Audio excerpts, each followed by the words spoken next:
Okay, so now that we've done our chain and our single crochet, we're going to do a double crochet. So we're taking it up a bit. So for this one, make sure your string is in place. You already have one loop on your hook. Now you are going to go to the fourth chain from the hook. So here's my hook. Go 1, 2, 3, 4.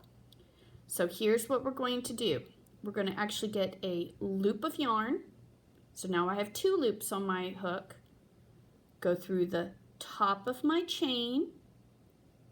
And this is where it's gonna get kind of fun. So you're gonna take the loop of yarn and pull it through just the top of the chain. So now I still have 1, 2, 3 loops. Now here we go. We're gonna go through, get some more yarn, and we're gonna go through the next 2 loops. Now I have 2 loops. Get some more yarn and go through those final 2 loops. Okay, so that's a double crochet. Let's do that again. We're going to get yarn, go through the top of the chain, pull through the top of the chain, more yarn, pull through 2 loops, 2 loops.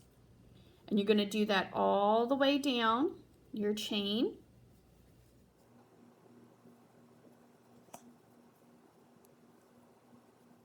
And you will see this takes less effort and less time, and you get more done than you did on a single crochet. So a double crochet really gets the space and the distance. So there are a lot of patterns out there and a lot of scarves and so forth that use double crochet for the majority of their pattern because you can really get far with that. Plus, when double crochet is used with single crochet and chains, you can get super fancy and make what kind of looks like a shell or a fan shape, which is something I can show you at a later date. But these are the 3 foundational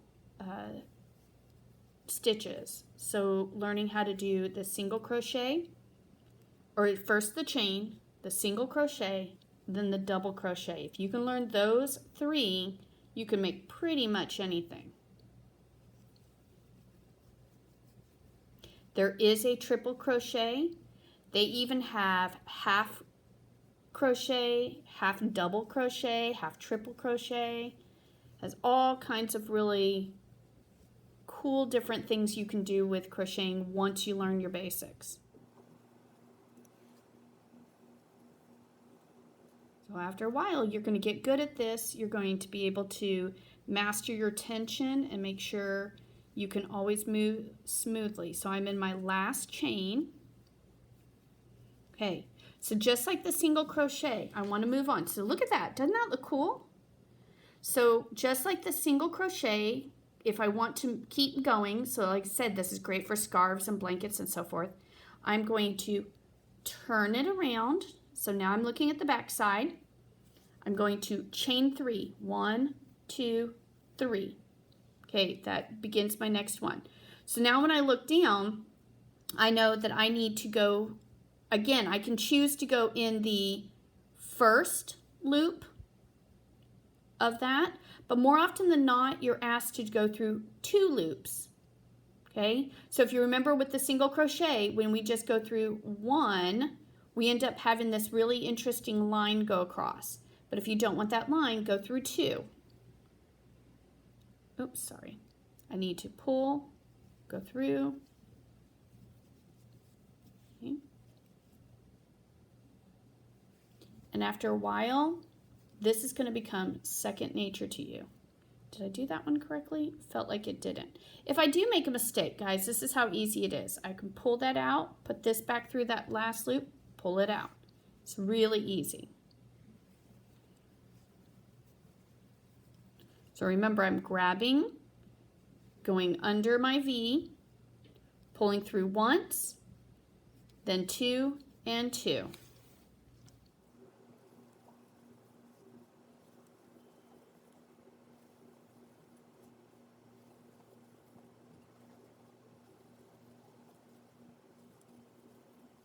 Go all the way to the end, turn, and keep doing it.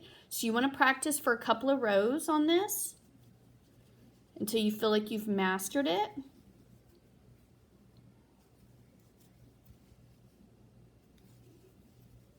And then we'll start talking about how can we put all these stitches together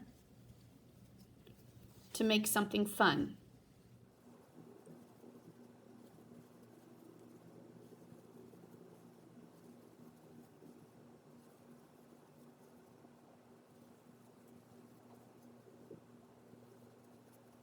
Okay, so check that out.